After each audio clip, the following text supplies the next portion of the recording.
This podcast is made possible through donations from listeners like you and our partners at Tall Man Equipment, where they pride themselves on equipping their customers with the tools they need to get the job done right.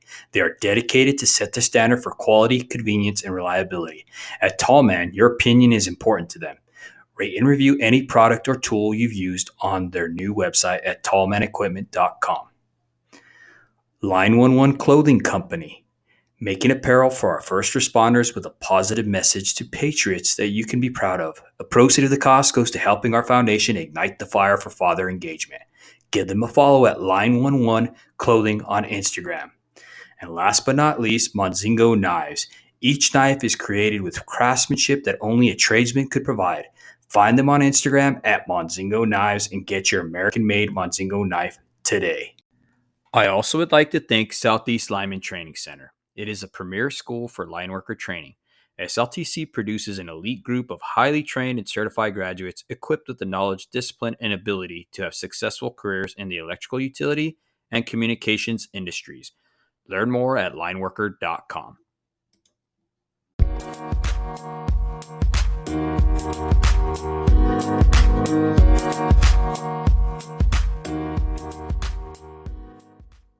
Hello and welcome to the Show Up Dad podcast. This has been created for hardworking fathers. At the Show Up Dad, we recognize that fathers providing for their children is certainly important.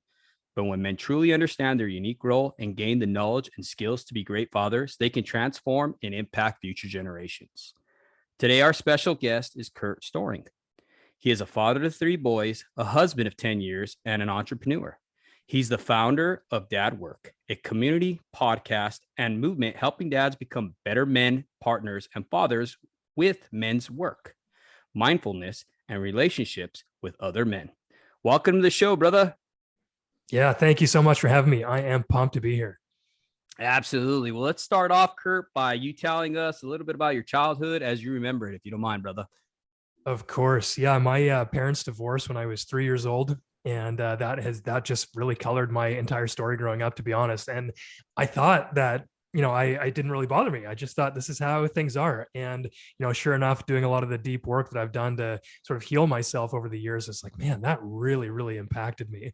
So I spent a lot of time with my mom as a 3 to probably 8-year-old boy, and moved in with my dad after that. And I found out that the reason I moved in with my dad is because my mom had like a very serious eating disorder. And, she weighed like 70 pounds and she went away to treatment, and she, frankly almost died and was gone for a big chunk of my adolescence. And so my childhood in many ways was wonderful because my parents each loved me in their ways that they could, and also full of abandonment, I feel like. And that's not to blame my parents. I have, come to the understanding that everything that happened so far in my life is happening for me, not to me. And I have immense gratitude for the way that I was raised and just the love in my life. But man, it was kind of lonely. It was kind of scary not knowing like who was going to be there, if my mom was going to live. Like my dad had multiple wives, going through a variety of relationships. So it was tumultuous. We moved around a lot, and it was just kind of hard to get a grip on things. So I tried to make friends. I played sports, did all that kind of stuff. But it was always that question in my head, like, what am I doing here? Like, do I have a purpose? Like, how do I fit in? Am I good enough? Because nobody really sat me down and spoke into my life like that. And it was great. Played a lot of sports, but yeah, man, those are the things that come to mind right off the bat, at least, just like not knowing what's going to happen because dad moved around and mom was sick. And that just goes to show the stability of your household. Anytime a child, from what I've read and learned, anytime a child doesn't have that stability, they grow up unstable and unsure of themselves. And that sounds to me that that's some of the stuff you're dealing with in your early childhood. You know what I mean? 100%, man. And I think, like, I talk to a lot of guys who are like, oh, you think you were hurt in childhood. Do you think that has anything to do with how you act today? And it's like 100%. Like I really truly believe that every single person has perceived wounds or trauma, whatever you want to call it, from the way they were raised. And you have to like go into that work and heal from that. And it's not just like, some people have it because they were abused. It's like, I wasn't abused, but like I had neglect in my household. I Mm, had abandonment in my household, and I got to deal with that. And so 100%, like when I talk to dads, work with dads, I always go, if you are considering breaking up the family or whatever, because like you don't want to take responsibility first, why don't you show up 100% in this relationship, in this family? Because a lot of guys I talk to, they're going like 50% and hoping that their wife or their kids will to make up the other 50%. And mhm. so yeah, when you talk about tumultuousness, man, like just you be the one as the dad to put your foot down and be like, I am here 100%. And if things don't improve, then you make a choice. But so few men that I talk to have ever shown up 100% fully and like played full out at home, because we're Mhm. tired, we work a lot, all that kind of stuff. But until you've put in the work to go 100%, then like I think that's where it starts. That's where we have to start. So it's not so tumultuousness. It's so tumultuous like I experienced. Hmm. Now you're talking a little bit about your mother and stuff like that. I wanted to touch base a little bit about memories of your father. Um, what do you remember as far as like how he treated your mom and his interaction with your mother and stuff like that that you could remember? And what did you take from that? Yeah, man, I loved my dad so much. He Hmm. was such a good guy, such a funny guy. Always showed up for us physically and like sort of emotionally, I guess, as best as he could. Hmm. But he was always at least physically there. And in terms of interact with my mother, like I don't remember what it was like when they were together. I never saw them together when I had like a developed brain, I guess. So my memories aren't there. But when they did interact, I got this sense when they would like, my mom would drop me off at my dad's house for our time with him. I Hmm. kind of got this sense that like he was just putting up with her and he had some resentment. And the thing that I learned much later is that like he was the one to leave. He had an affair and he like moved out. And I just had this like weird sense that it didn't feel right when they were together. And I Hmm. didn't know why. And so I don't know like what it was. He's passed away now. So like I can't ask him, unfortunately. But yeah, the interactions were always strained.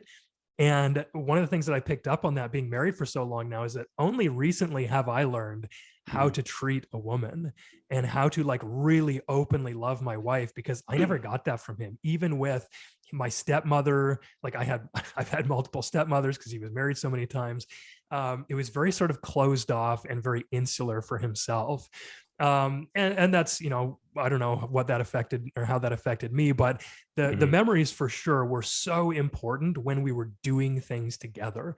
Like we would play hockey together. We would like he used to do a lot of work. He was a mechanic, built a 67 Pontiac Parisienne by himself.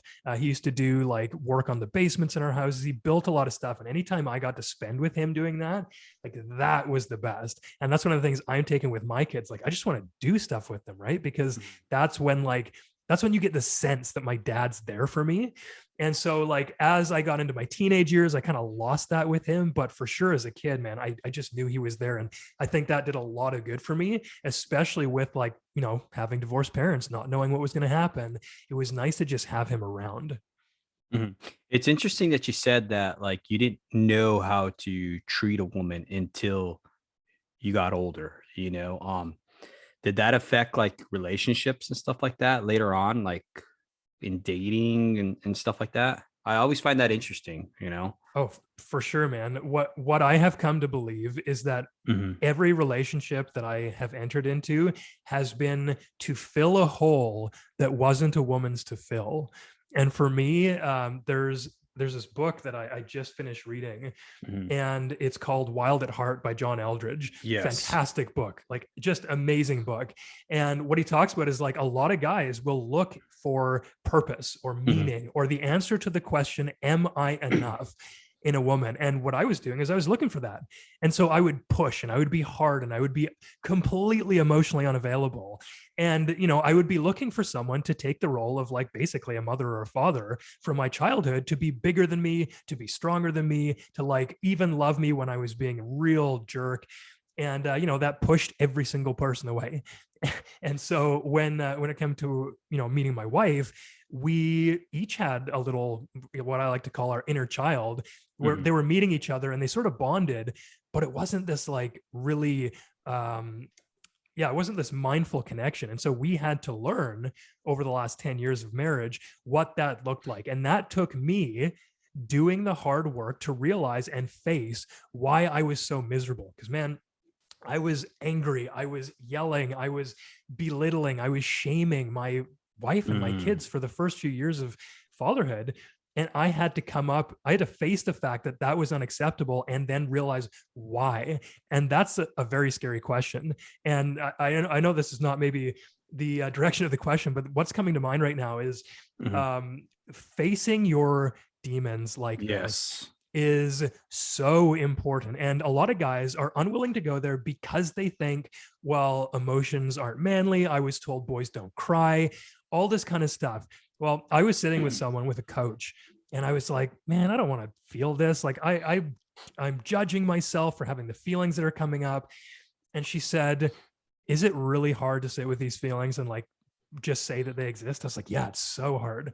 She's like, does it feel like, you're going to take a lot of courage to do it? And I was like, yeah, I'd have to have a lot of courage. And she goes, well, tough men do hard stuff. But what could be harder than sitting with these feelings? And that's what I think so many men need to hear is like, it's not weak to sit with these feelings. It's not weak to heal your inner wounds, because we've all got them. And that's why I share about this kind of stuff. But man, I think it's like one of the manliest things to do, to sit with that pain, because it takes toughness to do that. So that's just a little side note, I guess. But that's what came up. No, and I can't agree with you more. I always tell people that it takes a tough man to admit he's wrong, especially like in the industry that I work in, with being journeyman linemen or tradesmen and stuff like that. It takes a big man to admit he's wrong. And I, like you, treated my family horribly. I mean, I was dealing with the inner trauma that was caused to me as a young child as well.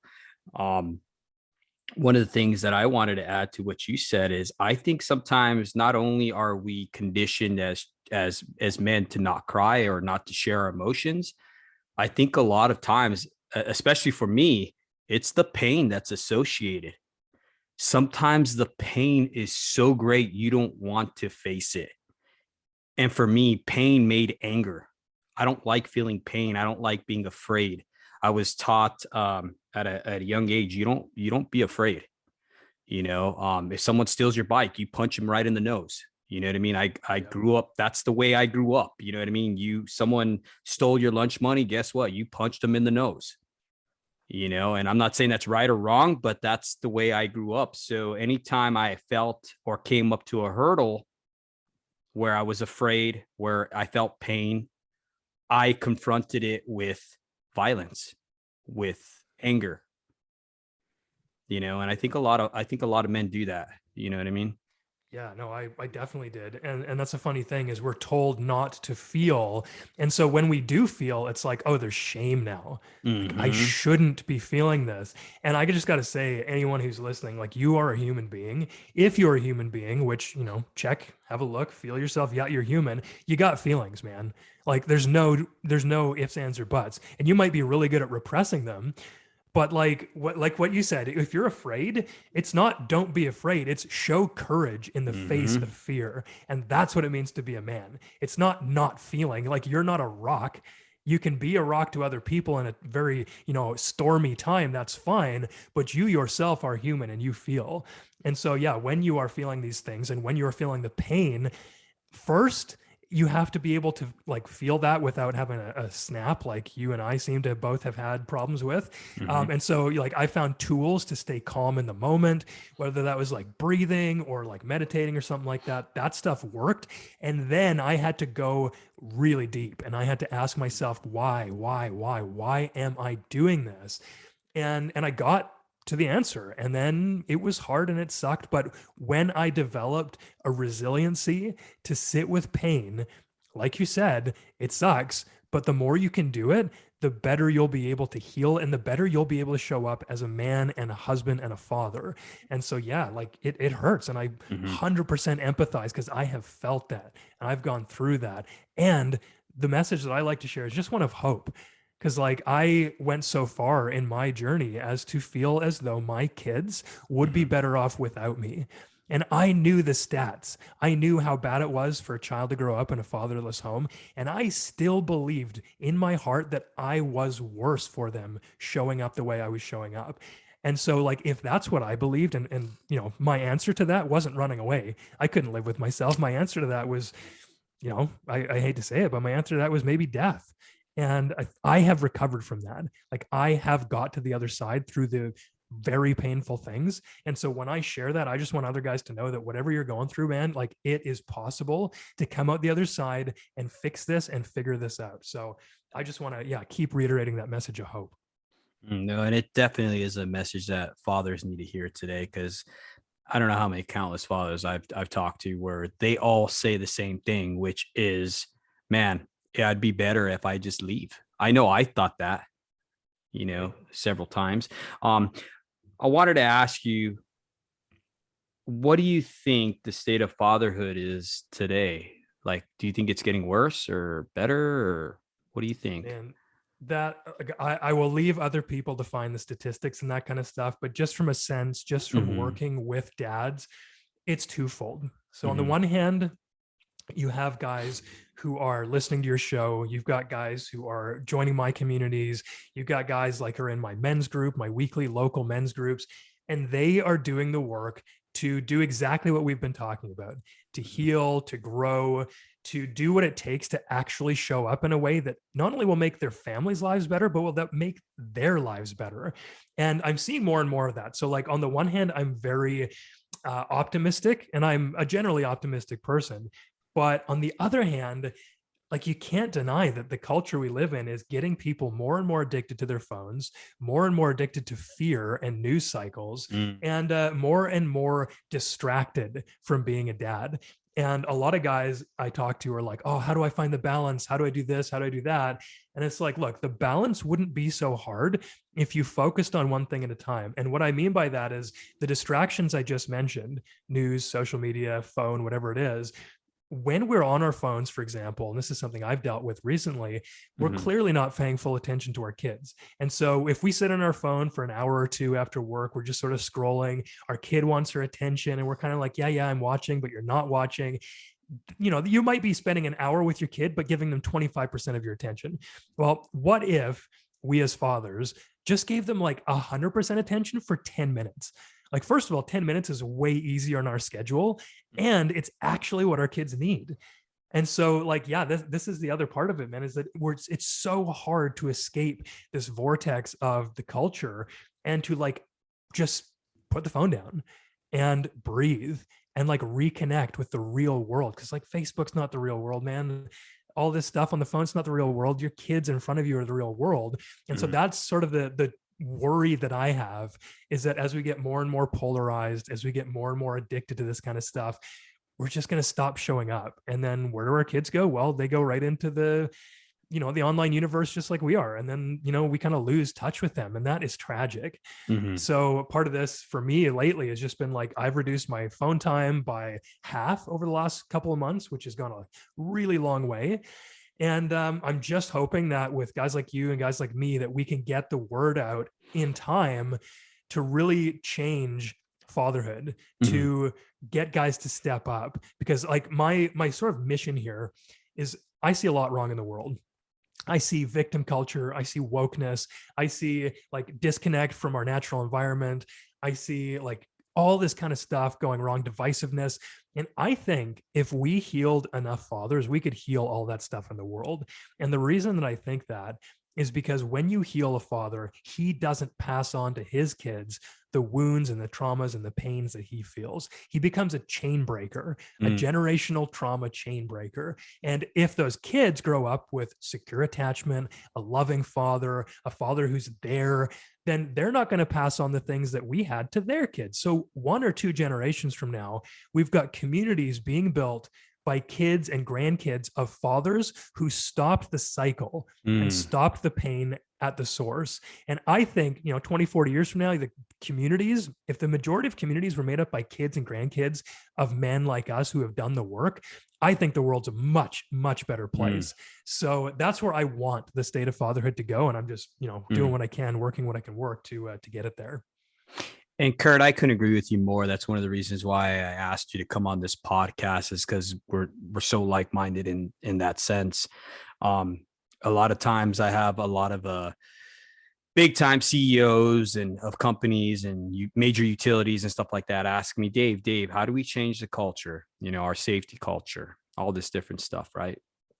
And I always tell them the same thing. We need to change the culture at home.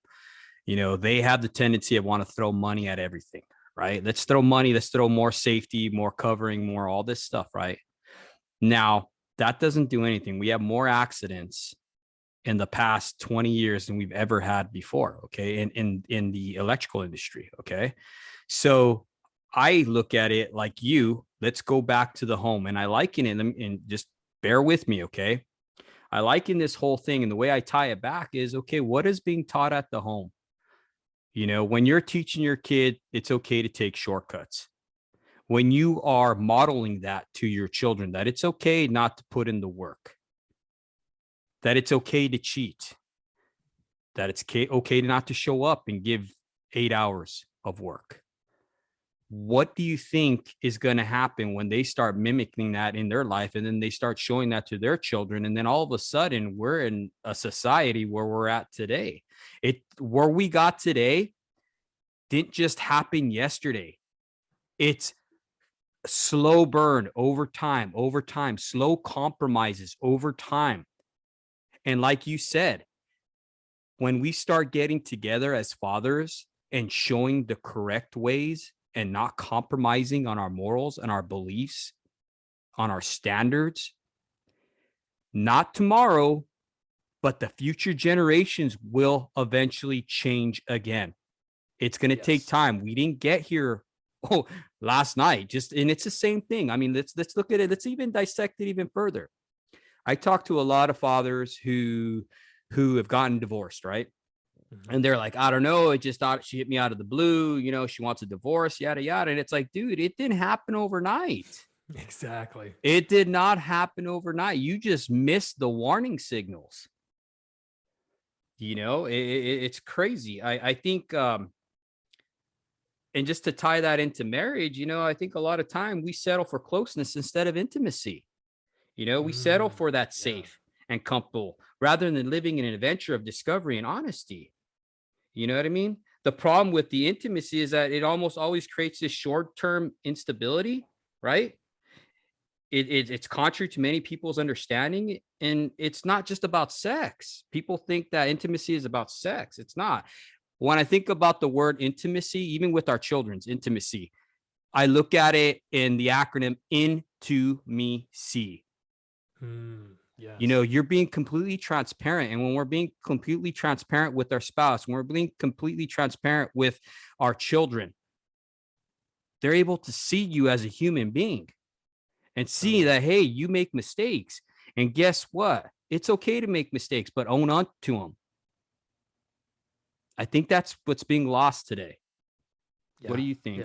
Yeah, man, I'm 100% on board. Absolutely. Like, it does start at home. And this is it. I mean, it's hard when they spend so long in school every day, unless you homeschool them. But it does start like where they spend their time. And thankfully, they're watching you closer than they're watching their teachers.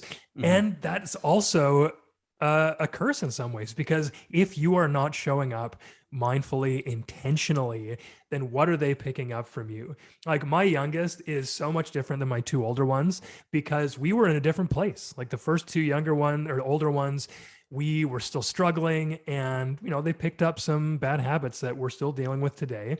And the younger one, man, like, when we are regulating our nervous system, when we're like angry, for example, one of the best things you can do is just take a deep breath. And this goes for like anyone in the world. If you take a deep 1 or 3 breaths, it just does something. It calms you down. And so like I do that regularly because I still get angry.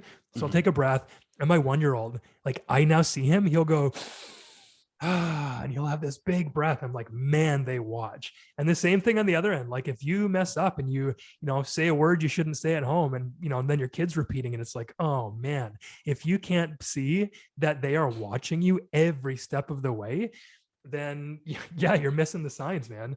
And there's just like this mimicking behavior that they do what you do, not what you say. And I know that's like a cliche, do as I say, not as I do. You hear that all the time, but kids will just do what you do. And just think about your own life. Like how many of the things, if you think about it, do you do because your dad did it or because the other men in your life growing up did it? Like, are you really consciously aware of like all your habits and the things that you do on a daily basis? Or did you just learn them along the way? And so like, that's the depth. If you just take a second to think about that, that's the depth to which we as humans watch our parents. So yeah, it has a huge responsibility for the men who are fathers, but also a great lesson and an opportunity, because just like you said, you teach them to take responsibility for mistakes. You teach them to be kind and thoughtful. You teach them to work hard. You teach them that like the job is not done until it's done right. Like we do that all the time in my house. Like if the kids do like something halfway and go like, oh, well, I'm kind of done. It's like, no, you're not done. Unless that is done right the first way, you're going to have to do it the second time and the third time until it's right, because excellence is a virtue here. And so, yeah, man, like it 100% starts at the home in all cases. Now that leads us into this transition of topic, teaching our children how to be accepting of difference of opinions. Okay. And this was a question that was asked to me by a longtime listener. And I wanted to ask you, do you feel like young adults and kids' opinions are fostered at the home? And do you feel that acceptance actually starts at the home? Oh, absolutely, man. If there's like people who are intolerant of other people's opinions, that's a problem. And like it's so easy because we are tribal people as humans. Like we go to the tribe that keeps us safe and that we relate to and that we sort of get identity from. And it feels good to be part of that. And it feels bad to not be part of that or to have people who are against that. And I see that happening today a lot. Like you're either on one side of the debate that's going on in the world or you're on the other. And there's like no sympathy. There's no empathy. There's no understanding. There's no like, oh, I see that you're scared. Like the reason that you want me to do this in my body is because like you're fearful. That's okay. Okay, I get that. And look, the reason I'm so hardcore against it because I'm fearful of what will happen to me. And there's no coming together. So in our home, I always make sure to have full conversations with the facts and things that I am talking about. And obviously I'm going to be biased. Like I'm not going to get this right all the time. But when I hear my kids repeat something, like for example, I'm very much into freedom. I don't like government telling me what to do. I don't know if you agree or disagree, but like I say that I want to be in charge and government can sort of get out of my life when I don't need them. And I hear my son saying like, oh, I hate the government. And I'm like, wait a second, kid. Like, do you know why you're saying that? And here, this goes back to our last conversation point, is they're listening. And so I have to stop and go, wow, what am I saying? And what do I mean when I say that? And so we talk about what it means for me to believe that. We talk about the other side and why he should have his own opinions about that and what it means to have opinions, and that we should not derive our identity from our ideas. And this is something that I think I've heard a couple of times now in other podcasts, is like, if your identity comes from your opinions, like you're going to have a real hard time. If your identity doesn't come from you knowing that you are a good person and you deserve a good life, and you have relationship to whatever in this world that just makes you a good, worthwhile human being, then you're going to get thrown off and angered and upset, and your life is going to be dictated by other people. And so I try to teach them as much as possible that like opinions are just that. They're not fact. They don't make you a good or bad person.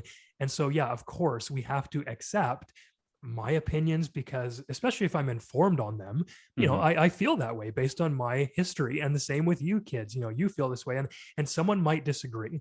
and someone might be mean, and someone might be, really rude about their opinions. And, that sort of behavior is not acceptable, but the opinions behind that doesn't vilify them. It's what they do with those opinions. And again, man, like you're saying all along, it 100% starts at home. And if I'm trashing people who I don't agree with, and if I'm like judging and gossiping, then the kids are just going to pick that up, and they're going to carry the baton of divisiveness further and further. So you got to stop that in the home for sure. Do you think the saying "swift to hear, slow to speak, slow to wrath"? Do you think this could be applied in this situation with difference of opinions? Oh, for sure. This is so important in terms of like just mindfulness. So what I like to do is I say that like self-awareness is probably the most important thing that I look for in other people. Just like knowing who you are, what you feel, how you feel in your body. Like I love meditation. I love breathing, just doing stuff outside to get me feeling everything that I can feel with this human body. And what that does for me is it helps me slow down and not be reactionary. And there's a saying that, between a stimulus and a response, there's a space. And what we want to do is we want to find that space, because for so many men that I see, and including myself, there's what happens, and then there's your like rage response. It's just a reaction. It's not a thoughtful action. It's a reaction. And so, yeah, like we ought slow down. I guess that's sort of the moral here is slow down, notice more, and then make a conscious reaction. So yeah, you obviously take in the information, be open. You've got 2 ears and 1 mouth for a reason. And then make sure that you are responding in a way that sort of hits all of your values, and that is respectful, and that understands that, opinions are only that. And just because you disagree with someone doesn't mean you need to come down on them, doesn't mean you need to vilify them and like fight them, because we're all humans. If you're all your neighbors, you're American or you're Canadian or whatever you are, you're supposed to be neighbors.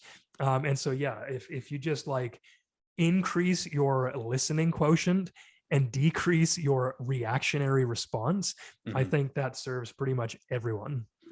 I agree with you. I like what you said about having 2 ears and 1 mouth for a reason. You know what I mean? I think that's simple but to the point.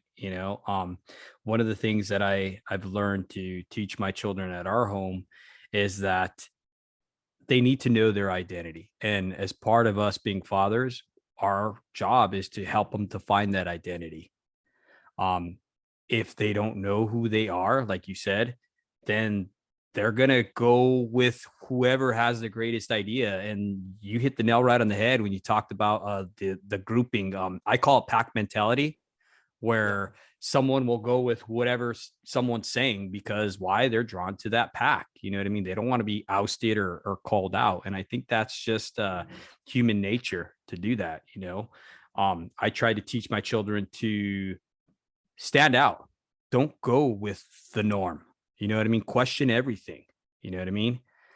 And I think that's a positive trait, especially today, with the media and everything we're listening to. You can't really believe everything you hear, and I want them to make conscious decisions based on what they see. Yes. You know what I mean? If someone is treating them well, whether they differ in opinion or not, then the golden rule applies. You know what I mean? Treat others how you want to be treated. If that person's being kind to you, if that person's being generous to you, if that person's not a threat to you, you know what I mean? Don't go with the norm just because that person has pink hair, or has a different gender, preference or whatever. You know what I mean? If they're kind, be kind. And I think, like you talked about, that empathy. Empathy to me is putting yourself in someone else's shoes. Yes. I think if we do that more, we'll be able to see that person as a human being. Right now, more than ever, I think people have lost touch, and the love of many has grown cold. I mean, we live in a very, very cold generation where we're aborting children in a national rate. You know what I mean? Where parents or children are killing their own parents. You know what I mean? Where children are being taught that the police are horrible people. I mean, it's crazy. Right is wrong, wrong is right. Up, the world's upside down, and it's nuts. You know what I mean? And I think it's because of that loss of empathy. We started not seeing people as human beings. You know, that's exactly it, man. And the thing that's coming to mind here, like that goes through all of this conversation, is just look at yourself in the mirror. Like if you're yes, asking these questions, how can we be more accepting? Like, what are you doing to be accepting? Because Mhm. your kids are watching, you're the, the leader of your home. What are you doing? You are fully responsible for everything that's going on in your life. And you might not be able to control the external factors, but everything that you want to change that can be changed, like this is up to you. So like, I think the thread of this whole conversation is just like, look at yourself in the mirror, dads. You got to start doing the stuff that you want to see. And whether it's, your kids wanting to Yes. work harder, or whether it's your kids accepting people of different opinions, like, how are you doing that? In fact, one of the things I ask my kids when they, do something that I don't like, or when I think needs to be reprimanded in some way, I say, when did you see me do that? Because I know that they're probably repeating something that I did at one point, and I want to know, like, where did I screw up? Where did you see me do that? And if they can't answer, it's like, oh, okay, well then why are you doing it? Because if I wouldn't do this, then I think, because I know you watch me, that you ought not do that. And so yeah, if we can just like look at ourselves in the mirror and start being, and I know, like, I don't like, I think this is completely overused phrase, but this conversation more than ever, like, be the change you want to see, man. Like, it starts with you, and it always starts with you. There is no one else who's going to take responsibility for your life. And so, like, all this stuff in your life that has happened to you, that's not your fault. Like, it's not your fault your dad drank or, hit you or whatever. Like, you got wounds about that. And it's still 100% your responsibility to do anything about that. And the same comes with however you want your kids to show up. So you want them to accept people better, then start accepting people better yourself and show them what that looks like. And start accepting yourself. Ooh, oh man, you Yeah. just touched on something real raw there. That Mm. is like the lack of self-love, the lack of Mhm. self-worth that most men are carrying around right now, and thinking that that's what they should be doing. Like, oh, Mhm. I don't deserve love, or like, oh, I'm the dad, so I just need to like work harder and provide, and as long as I provide, my kids will be good. But like, I really hate myself. Like, holy smokes, you need to go through and do the work, in my opinion, and just in my experience, to come to grips with the fact that, like I just said, it's not your fault. Like, all the stuff you feel shame about, that ain't your fault, man. Like, you did the best you were doing in all those situations. And especially when you're a kid and coming out of like childhood to teenage to early adulthood, still, like, yes, you ought to be held accountable for those things that you did, but it's not your fault that you were like, got the short straw in a couple areas of your life. And 100% your responsibility. And what that can do is give you the license to feel as though you belong, to feel that like you have what it takes. And again, bring up that book by John Eldridge. Most men are questioning, like, I don't accept myself because I never heard from a dad or another man that I had what it takes. And therefore, I don't feel like a real man. We almost need like rites of passage and initiation brought back in. And I've talked to guys on my podcast about how to do this. And I've heard like just beautiful stories of men bringing their teenage boys through rites of passage so that they don't have this lack of acceptance in themselves, to own who they are and what the space they take up in the world. And yeah, if you're feeling that way, if you don't accept yourself right now and think that like you got to be shameful or guilty, there is work to be done. Like, it's not weak to go see someone, like get some help, get a counselor, go see a therapist, join a men's group. Like, if you want to do the work like this and not go like the traditional route of getting help, go join a men's group or something. Just like start telling your story, feel what it feels like to be seen, heard, supported, and challenged by other men. That can start all of this work for you. So man, I'm so glad that you brought that up, because that is the very basis of all of this, is self-acceptance. No, I agree 100%. I like that you talked about rite of passage. One of the rite of passage that I could remember that my father brought me and my younger brother through was when we killed a deer, we would cut out its heart and we would take a bite out of it.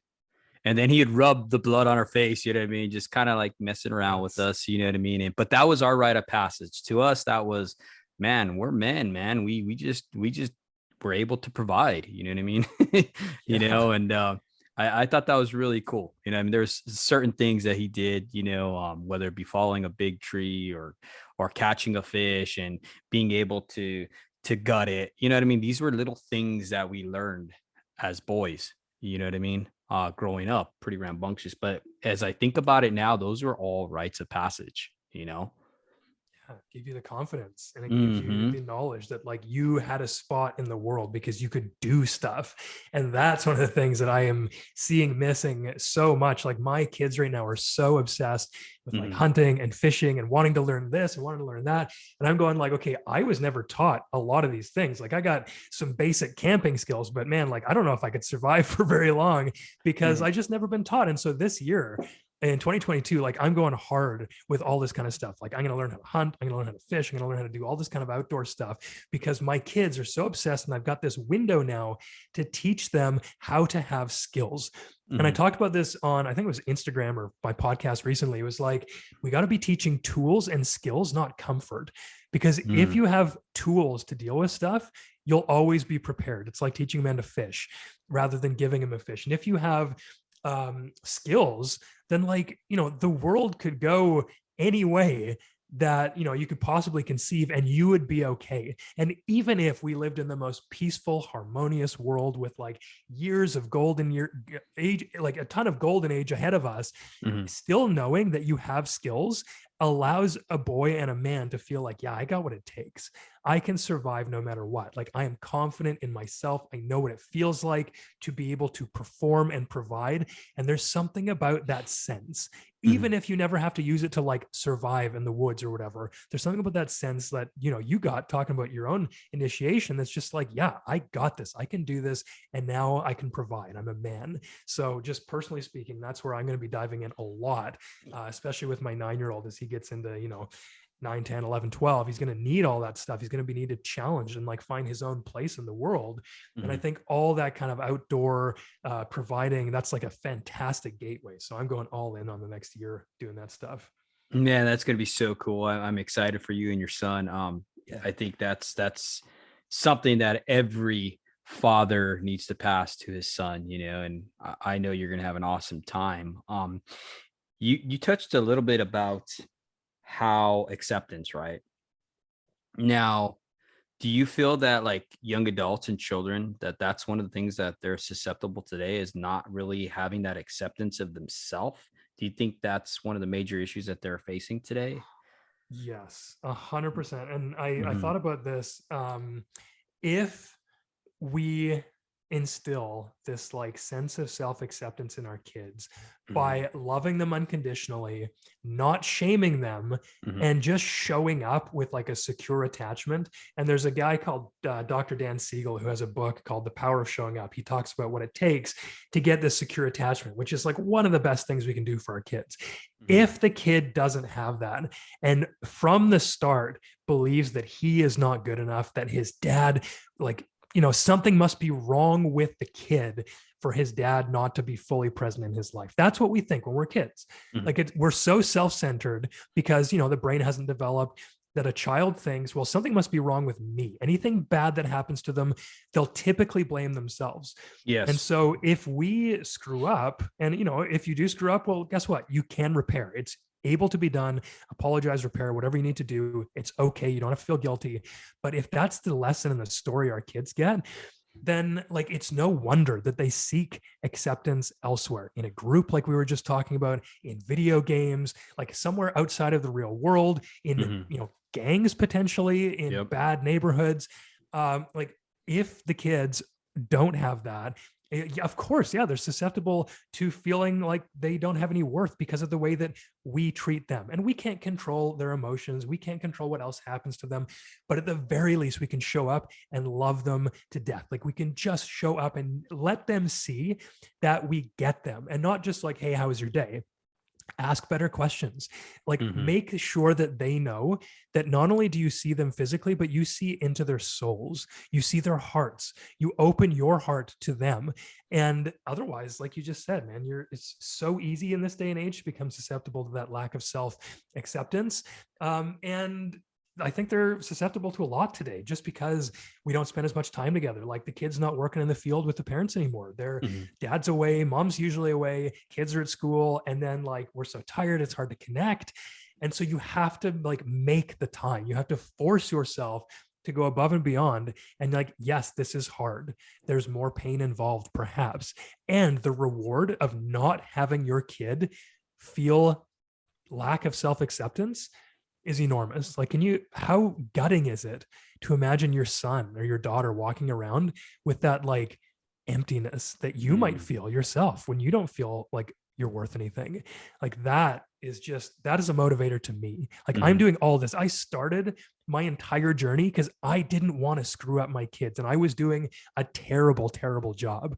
And that motivated me to do all of this work. And it changed my life, man. Like it truly 100% changed my life, all because I was motivated enough by not wanting to screw up my kids. So I think dads out there, like, we can do it, man. We can totally do this. We've got it. And we just have to get a little bit more uncomfortable and work through our own stuff. No, and I agree with you. And it takes hard work. You know what I mean? I try to tell fathers, hey, you know, being a better dad is possible, but it's going to take the work being put in. I've been on the other side where the way I look at it is it's like having an air hose to your child, right?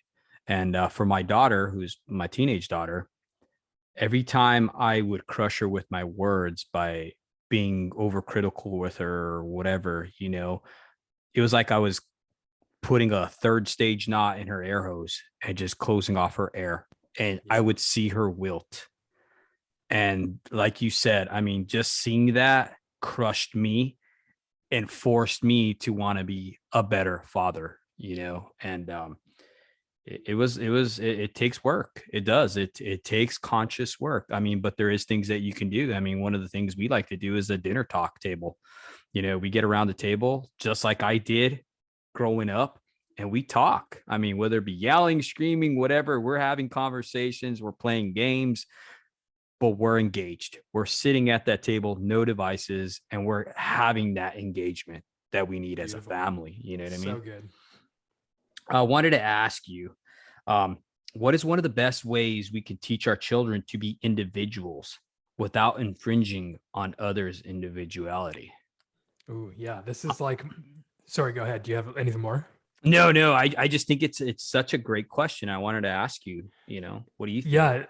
Yeah, no, it is an excellent question. And this is like, so it might be easier for me than it is for some, because my core value is individuality, with the caveat that you mustn't infringe on others. And this goes for freedom, for individuality, for anything. Like, let me be free to take risks and do with my life what I feel is best, as long as I'm not infringing on others. So that just gets like molded through the way that I interact with the world, that I talk to my kids. And the same thing that you just said, we have dinner table talks, we have very intentional conversations. Like, we don't hide things from the kids. And so like, for me, it just comes down to like doing what I say I believe and being myself, and making sure that the kids know, like, for example, one of them can be overbearing because like he takes up a lot of space. He's really, really good at talking, great at question asking, great, like very curious. And sometimes that can like overwhelm his younger brother. And so we talk about that. And maybe this is sort of like an overarching lesson, is like, don't be afraid to just talk very clearly, without punishment necessarily, but with like the consequences, child, of your actions. Like, here's how you're making your brother feel. And his brother might tell him, and here's what that feels like. So what do you think you would feel like if this happened to you? And often turning it around like that is a way to be like, oh, well, you know, I think I feel frustrated. I feel like I wouldn't have any space. I probably feel disrespected. It's like, yeah, exactly. So I want you to be curious. I want you to be like talkative. It's going to be a huge gift for you later on. Like, whatever you choose to do, talking is probably going to be a big part of it. And like, you got to understand, man, like, the world is not just you. And as much as his little brain, like I just mentioned, can only really understand the world from his perspective, you have to start early with making sure that, like, yes, you love them for who they are, and like they're not going to be able to take any love or attention away from anyone else because their individuality cuts off at their own personal boundaries. So we talk a lot about boundaries, and maybe that's another discussion for another time. Like you Mhm. have to know how to set boundaries. And as a father and a parent, that's one of the greatest things you can do is like know when it Yes. feels bad and know how to say no, and not like when it's too much to handle when you start screaming at them, but like, hey, you are like kicking me with your little leg fidget right now. I don't like to be kicked and it's making me annoyed. I'm going to make you stop that. And if you can't, you're going to move over there. Like boundaries, as simple as that. Teaching Mhm. your kids how to do that gives them guardrails to be individuals while knowing that they just can't steamroller people and become codependent and all this kind of stuff. Mm. So I think boundaries actually are like the top level discussion here in terms of being individual while not infringing on anyone else. Dude, and I can't agree with you more.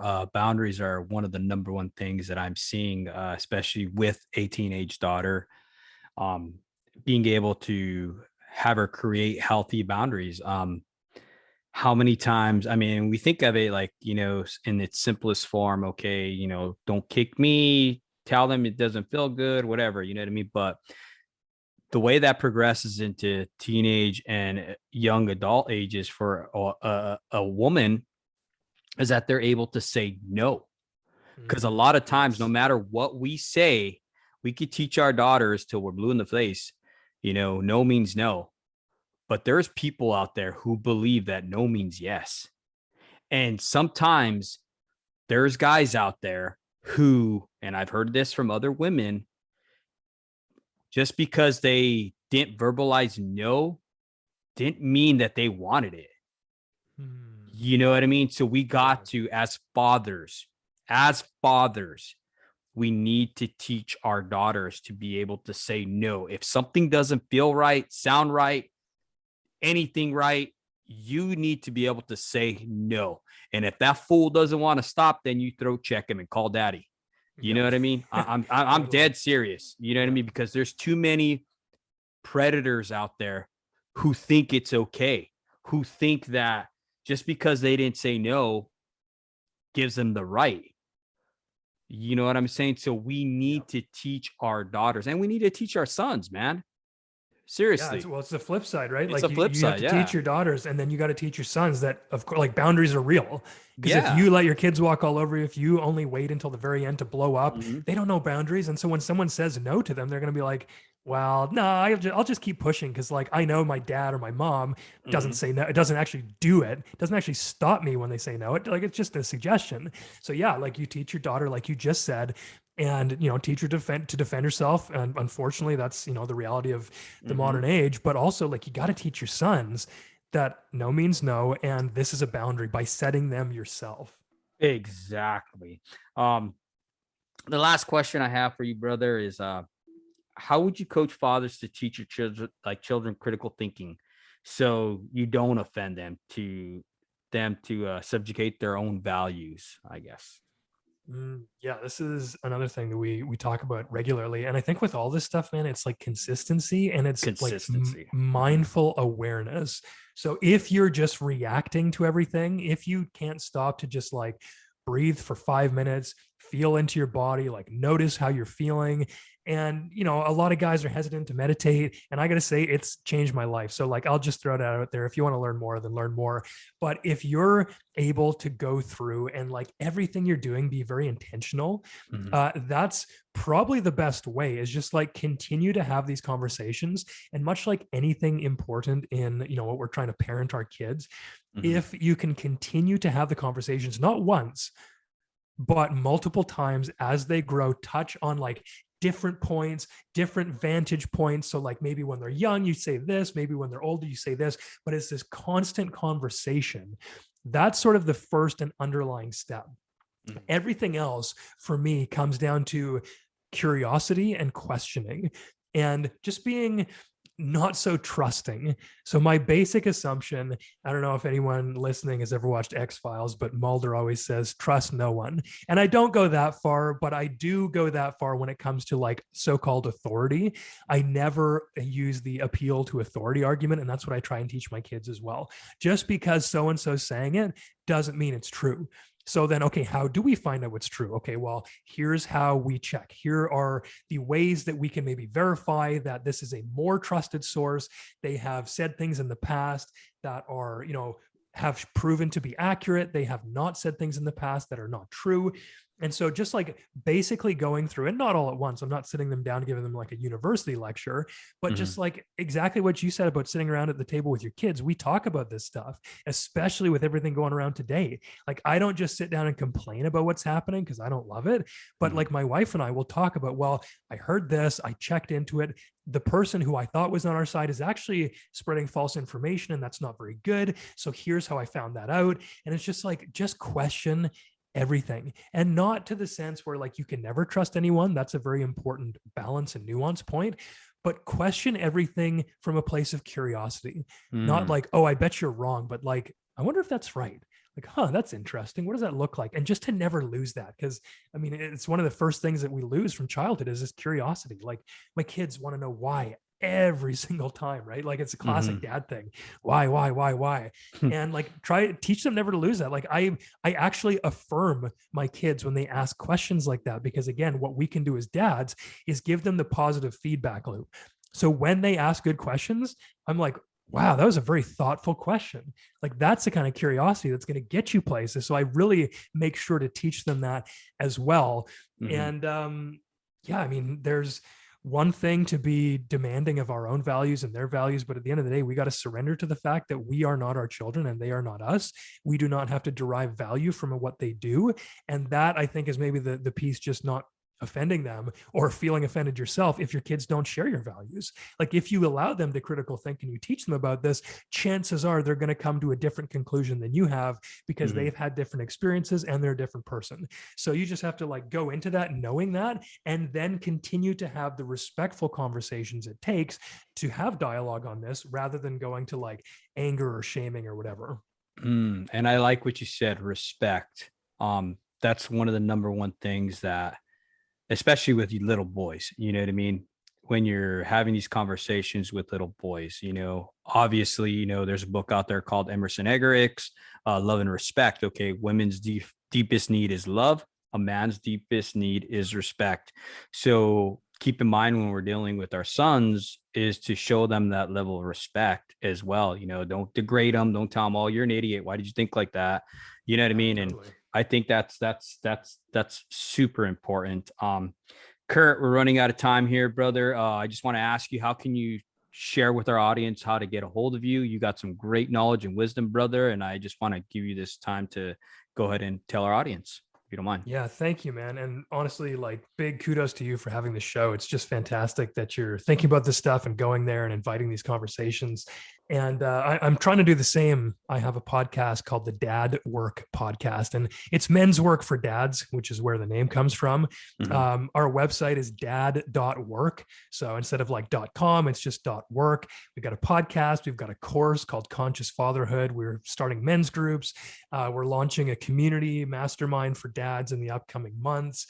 And yeah, you find me on Instagram if you're there, dadwork.curt. That's Curt with a C. And we got a Facebook group. Like we've got so much, just because I want dads to be able to interact anywhere, anytime. Like my goal, I had a podcast guest tell me this. He's like, my goal is if every dad could pull out their phone and have like 8 guys in a men's group to like support them.